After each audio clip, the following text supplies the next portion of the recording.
Hello everyone, তোমরা সবাই কেমন আছো? হ্যালো এভরিওয়ানটা বুঝলেই ও বুঝে যায় যে আমি ভিডিও বানাচ্ছি বা ব্লগ করছি। তো যাই হোক, তোমরা সবাই কেমন আছো? তোমরা অনেকেই আমাকে মেসেঞ্জারে, ফেসবুকের কমেন্টে, ইউটিউবের কমেন্টে সবাই আমাকে মেসেজ করছো যে প্রিন্স এখন কেমন আছে, সোনা বেটা এখন কেমন আছে। যে কটা ভিডিও আমি আপডেট দিয়েছি দুটো সোশ্যাল মিডিয়া প্ল্যাটফর্মে, তোমরা সবাই বলেছো যে প্রিন্সকে এখন একটু ব্যায়াম থেকে বিরতি রাখো, একটু আরাম দাও, ওকে রেস্ট দাও। সেটাই করছি। বিগত 1 মাস ধরে আমাদের মধ্যে থেকে যা গেছে সেটা একমাত্র আমরাই জানি। প্রচণ্ড রকম ওর এবার শরীরটা খারাপ ছিল। একটা বাড়িতে যখন একটা বাচ্চার শরীর খারাপ হয় না, তখন কারুরই ভালো লাগেনি, সেটা স্বাভাবিক। সেই মুহূর্তে ভিডিও করা বা আপডেট দেওয়া ওগুলো তো আমার কাছে হয় না, তাও ছোট ছোট আপডেটের মাধ্যমে তোমাদের সাথে আমি কন্ট্যাক্ট রাখার চেষ্টা করেছি যে হ্যাঁ ও কেমন আছে না আছে। ছোটো ছোটো ভিডিওর মাধ্যমে, স্টোরির মাধ্যমে, ফেসবুকে, ইউটিউবে শর্টসের মাধ্যমে আপডেট দিয়েছি। তো বিগত 1 মাস ধরে আমাদের প্রচণ্ড খারাপ গেছিলো দিন। ইভেন এখনও পুরোপুরি সুস্থ হয়নি প্রিন্স, আছে আগের থেকে অনেকটাই ভালো আছে, খারাপ বলবো না, কিন্তু ওর শরীরে অনেকটাই ঘাটতি হয়ে গেছে, তোমরা তো দেখে বুঝতেই পারছো। তো যাই হোক, সেটা তো হয়ে যাবে, সেটা নিয়ে চিন্তা নেই, কিন্তু প্রিন্স এখন সুস্থ আছে, ঠিক আছে।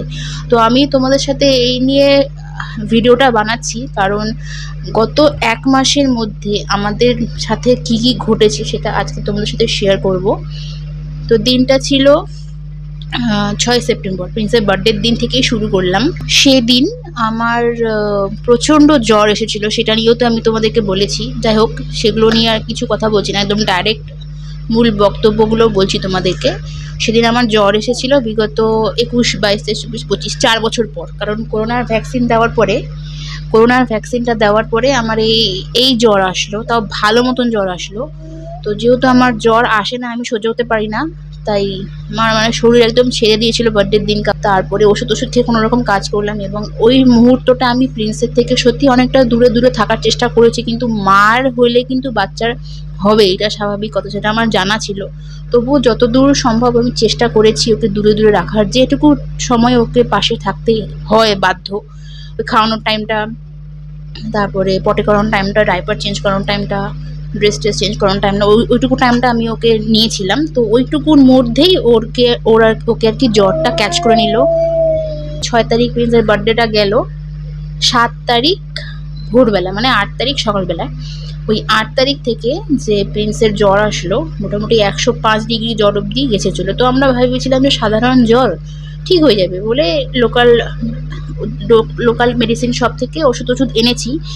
তো তার মাঝখানে 8-9 তারিখ আমি একটা স্টোরি আপডেট করেছিলাম ফেসবুকে। তো সেই স্টোরিটা দেখে অনেকেই তোমরা আমাকে মেসেঞ্জারে কন্ট্যাক্ট করেছো। পাপিয়া বলে একজন আছে, সে আমার সোশ্যাল মিডিয়াতে আসার আগে থেকেই আমার তার সাথে পরিচয়। ও আমাকে মেসেজ করেছে, ফোন করেছে, তো সব খবরাখবর নিল ওর, যে ওর কি কি প্রবলেম হচ্ছে না হচ্ছে। কারণ ও খুব, মানে ওর মেয়েও সিপি চাইল্ড, পিকু ওর নাম। তো ওর থেকে ছোট, তো সে তার অনেক এক্সপিরিয়েন্স আছে, সেই অনুযায়ী আমাকে দেখো এই হোয়াটসঅ্যাপ চ্যাটটা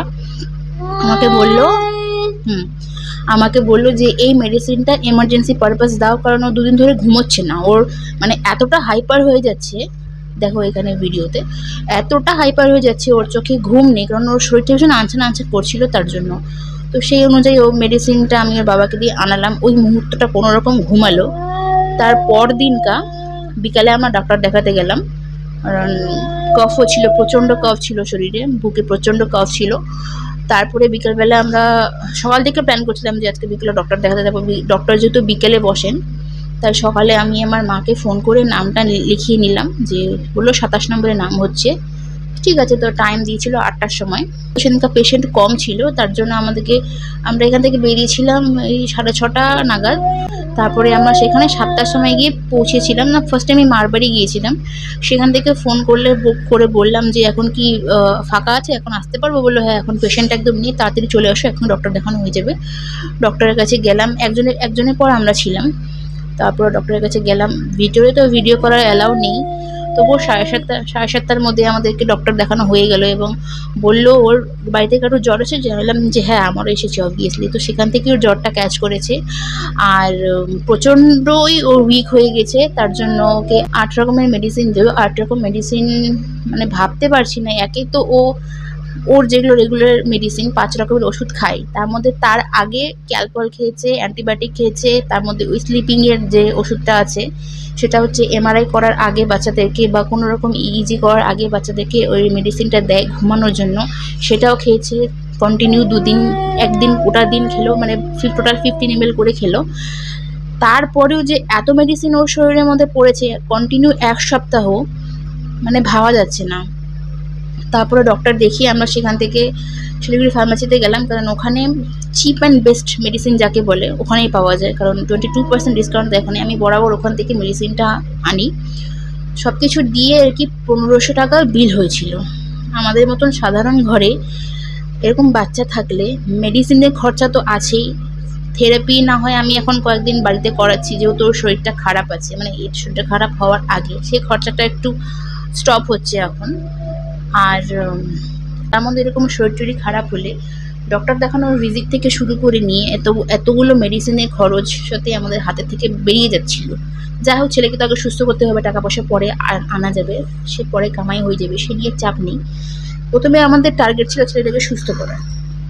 তো ঠিক আছে, সেই অনুযায়ী ডক্টর দেখিয়ে আমি ওর শরীরের পরিস্থিতি এতটাই খারাপ ছিল তখন যে ওকে নিয়ে যেহেতু আমরা ক্যাব বুক করে এখান থেকে গেছিলাম, আর আসার সময় ওর বাবাই চলে এসেছিল, আমি মার কাছে রয়ে গেছিলাম। ওর বাবাই বললো যে না থাক, ওর শরীরের অবস্থা খুবই খারাপ আছে এখন, ওকে বেশি ট্রাভেল না করানোই ভালো। তো সেই অনুযায়ী আমি 7 দিন বাড়িতে ছিলাম। আর মাঝখানে একটা ক্যাম্প বসেছিল, এরকম ডিসেবল পার্সনদের ক্যাম্প 14 তারিখ, সেখানে আমি ওকে নিয়ে গেছি। কারণ 2 দিন রেস্ট করার পরে একটু ওর শরীরটা জ্বরটা নেমেছিল, কিন্তু শরীরটা প্রচণ্ড উইক ছিল। তো সেইটা দেখে ওকে নিয়ে যেতে বাধ্য হলাম, কারণ ক্যাম্প তো আর আমার জন্য ওয়েট করবে না না। আর ওর ক্যালিপারটা আপনি KFO যেটা আছে খুবই প্রয়োজন ছিল, কারণ ওর যেটা পুরনো যে ক্যালিপারটা ছিল সেটা ছোট হয়ে গেছিলো, সেজন্য ওকে নিয়ে বাধ্য হয়ে গেলাম। সেটার ভিডিও তোমরা দেখেছো। তো গেলাম, ওখান থেকে আসার পরে রবিবার ছিল 14 তারিখ, 15, 16, 17, 18 তারিখ ক্যালিপার দিয়ে দিয়েছিল। সেটা আমি কোনো এক টাইমে তোমাদের সাথে শেয়ার করে দেবো, কারণ সেটার ভিডিও যেদিনকার মেজারমেন্ট ছিল সেদিনকার আমি কোনো ভিডিও করিনি। সেদিনকার শরীরটা ঠিক ছিল, আগের থেকে অনেকটাই বেটার ছিল। তো সেই নিয়ে 7 দিন থাকার পরে আমি এখানে বাড়িতে আসলাম। বাড়িতে আসার পরে না আমি একটা ভিডিও শ্যুট করেছিলাম, ঠিক আছে। শুক্রবার এসেছিলাম, শনিবার দিনকা আমি একটা শনিবার বাদ দিয়ে রবিবার দিনকা আমি একটা ভিডিও শ্যুট করেছিলাম। ওই ভিডিও শ্যুট করার পর দিনই আবার ওর গ্যাসের সমস্যা হলো, মানে একটা জিনিস যেতে না যেতে আর একটা ওর মধ্যে ক্যাচ করলো। তো ওর জন্য আর কি ওই ভিডিওটাকে আমি ক্যান্সেল করে দিলাম। ওর বাবাও বসেছিল ওই ভিডিওতে। তো গ্যাস হয়ে পুরো বমি করছে আর প্রচণ্ড শুকনো কাশির মতন কেসেই যাচ্ছে, মানে একটা যেতে না যেতে আর একটা যখন হয় না তখন মানে আমার মতন স্ট্রং মা, মানে আমি বলছি না, মানে আমি যেরকম স্ট্রং মেয়ে আছি, এরকম সিপি চাইল্ড বাচ্চা জন্ম দিয়েও যখন ও হয়েছিল তখন প্রচণ্ড কেঁদেছি, কিন্তু তারপর নিজেকে অনেকটা স্ট্রং করেছি। তারপরেও ওর শরীরটা এত এত এত খারাপ দেখে আমি নিজের চোখের জল আটকাতে পারিনি। মানে সত্যি ও প্রচণ্ড কষ্ট পাচ্ছিল তখন, প্রচণ্ড। আমি কাঁদতে কাঁদতে প্রভুর কাছে বলেছি যে ওকে তুমি সুস্থ করে দাও প্রভু, এভাবে হবে না। ওর মানে কাঁচতে কাঁচতে ওর বুক পেট সব কিছু ব্যথা হয়ে গেছিল। আর সেই অবস্থায় ওর আবার পাও ফুলে গেছিল হঠাৎ করে, জানি না কেন। ওর এই পায়ের পোর্শনটা প্রচণ্ড ফুলে গিয়েছিল, দুটো পাই। সেই নিয়েও আর কি একটা চাপের মধ্যে পড়েছিলাম, কারণ এত রকমের মেডিসিন খেয়েছে ও কন্টিনিউ 1 উইক ধরে, অ্যান্টিবায়োটিক থেকে শুরু করে নিয়ে টাফ প্রো বলে একটা স্যালাইন ওয়াটারের মতন আছে সেটা, কাফ সিরাপ, অ্যালার্জির ওষুধ, অনেক অনেক অনেক ধরনের ওষুধ খেয়েছে। তো সে নিয়েও আর কি আমি জেমিনাইকে জিজ্ঞাসা করলাম যে এরকম বাচ্চাদের পা ফোলার সমস্যাগুলো কিডনির সমস্যাও হতে পারে, সে নিয়ে ওটা টেনশনের মধ্যে পড়ে গেছিলাম। আর সেই দিনকার রাত্রে আমি আর ওর বাবা মিলে আমরা প্রার্থনা করলাম যে ইয়েহোবা, তোমার ছেলেকে তুমি সুস্থ করো, তোমার ছেলেকে তুমি ভালো রাখো, ওর এই পায়ের ফোলার যেটা আছে তুমি আজকে রাত্রের মধ্যে ঠিক করে দাও। সত্যি উনি আমাদের পার্সোনাল ডক্টর। ওই একটা কথা বলাতে না উনি তার পরের দিনই আমাদের ওর যে পায়ের যে ফোলা ভাবটা সেটা কমিয়ে দিয়েছে। মানে অবাক লাগে, মিরাক্কেল লাগে সত্যি, ইয়েহোভা আছেন। যাই হোক, সেই বিষয় পরে কোনো এক সময় আলোচনা করব।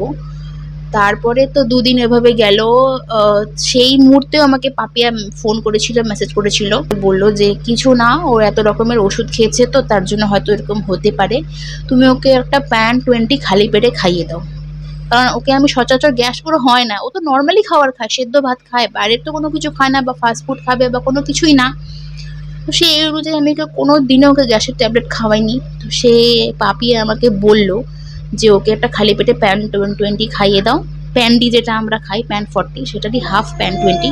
তো সেটা খাইয়ে দেওয়ার পরে রেগুলারলি, মানে একটা কোর্স থাকে, কোর্সটা খাইয়ে দেওয়ার পরে দেখলাম যে হ্যাঁ, ওর গ্যাসের সমস্যাটা ধীরে ধীরে নামছে, এবং পরদিন থেকে ওর পটিটা হচ্ছে, ওর পটি আটকে গেছিলো।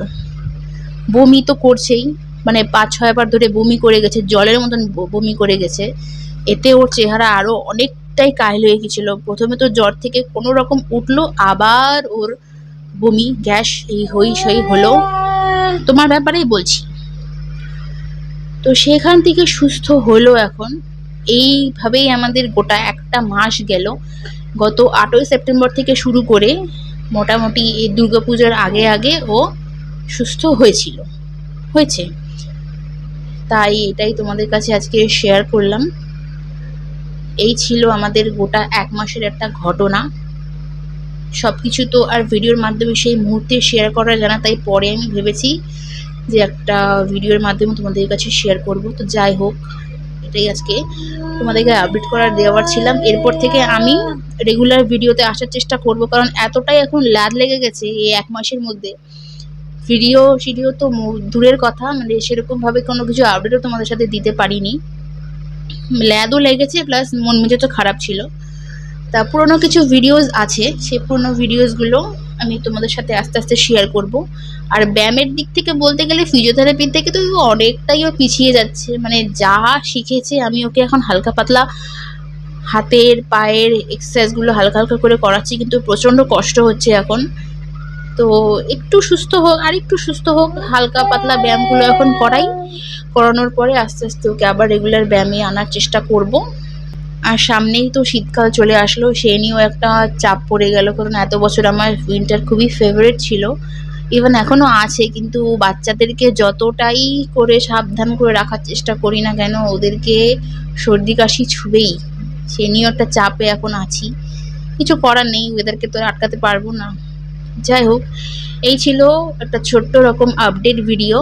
আমি আজ খুব তাড়াতাড়ি চেষ্টা করব আবার ডেলি রেগুলার ভ্লগে আসার। আর পুরনো যে ভিডিওসগুলো আছে সেগুলো আমি তোমাদের সাথে এর মধ্যে আস্তে আস্তে করে শেয়ার করে দিব। তো যাই হোক, তোমরা সবাই ভালো থেকো, সুস্থ থেকো, আর আমাদেরকেও আশীর্বাদ করো যে ও যেন খুব তাড়াতাড়ি ওর স্বাভাবিক জীবনে আবার ফিরে আসতে পারে।